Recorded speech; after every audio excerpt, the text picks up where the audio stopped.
अस्सलाम वालेकुम जमात अव्वल। मैं उम्मीद करती हूँ बच्चों आप सब खैरियत से होंगे। कल हमने सवाल नंबर 2 किया था अपना गुफ्तगू के आदाब सबक का।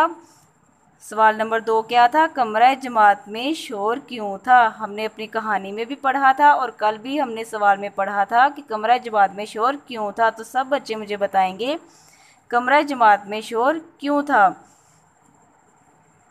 जी हाँ, क्योंकि सब बच्चे एक साथ बोलना शुरू हो गए थे। तो बच्चों, क्या आपके ख्याल में क्या एक साथ बोलना अच्छी बात है? नहीं ना।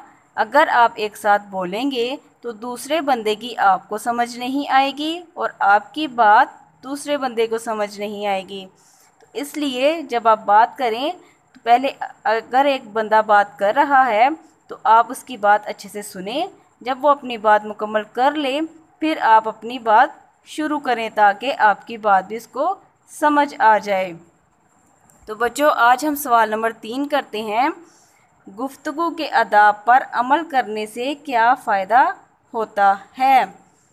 तो आज हम देखेंगे कि हमें अगर गुफ्तगू के आदाब पर हम अमल करेंगे तो इसका हमें क्या फ़ायदा है।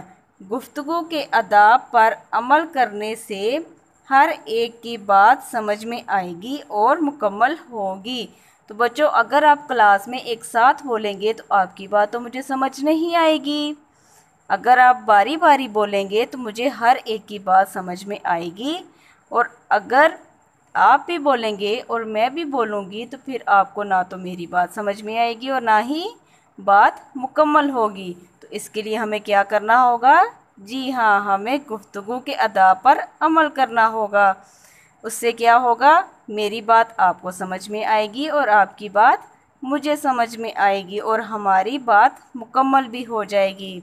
मैं उम्मीद करती हूँ कि मेरे बच्चे आज से गुफ्तगू के आदाब पर अमल करेंगे और अपने सबक को भी अच्छे से याद करेंगे। सवाल नंबर 3 आपका घर का काम है।